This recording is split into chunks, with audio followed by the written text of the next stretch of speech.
Hi hello నమస్తే friends, నేను మీ అనూషాని.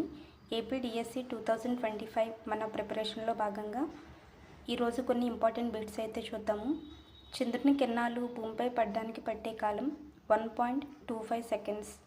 చంద్రుని కిరణాలు ఏవైతే ఉన్నాయో అవి భూమి మీద పడడానికి 1.25 సెకండ్స్ అనేది పడుతుంది. అలాగే సూర్యుని కాంతి అయితే కనుక 8 నిమిషాల 7 సెకండ్లు పడుతుంది. 8 minutes 7 seconds అనేది పడుతుంది. సముద్రంలో 262 అడుగుల లోతుకు సూర్యకాంతి ప్రసరిస్తుంది. అందుకే సముద్రంలో ఉన్నటువంటి సీ యానిమల్స్ ఏవైతే ఉన్నాయో అవి బ్రతకగలుగుతున్నాయి. 262 అడుగుల లోతు వరకు కూడా సూర్యకాంతి ప్రసరిస్తుంది. దూరాలను కొలవడానికి అతిపెద్ద ప్రమాణం పారసెక్. విశ్వంలో సూర్యునికి దగ్గరగా ఉన్న నక్షత్రం ఆల్ఫా సెంచరీ. మానవుని కంటి నిర్మాణం బేస్ చేసుకుని కెమెరాను కనిపెట్టారు.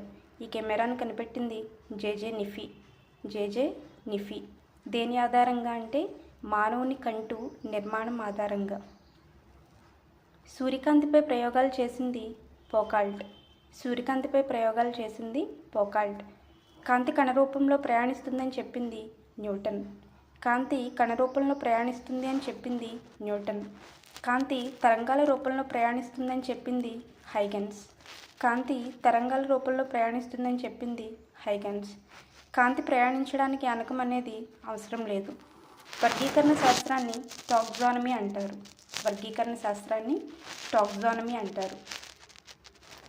ఆవరణ శాస్త్రాన్ని ఎకాలజీ. రోగ నిర్ధారణ శాస్త్రం పాథాలజీ. శాస్త్రీయ పద్ధతి ద్వారా ఆవిష్కరణలు చేస్తారు. ఇది లాస్ట్ టైం కూడా అడిగారు ఫ్రెండ్స్. ఈ బిట్టు చాలా ఈజీగా ఉంటుంది, ఫన్నీగా అని అనిపించవచ్చు, కానీ మనకి డాష్ ద్వారా ఆవిష్కరణలు చేస్తారు అని క్వశ్చన్ అయితే ఇచ్చారు. ఆన్సర్ శాస్త్రీయ పద్ధతి.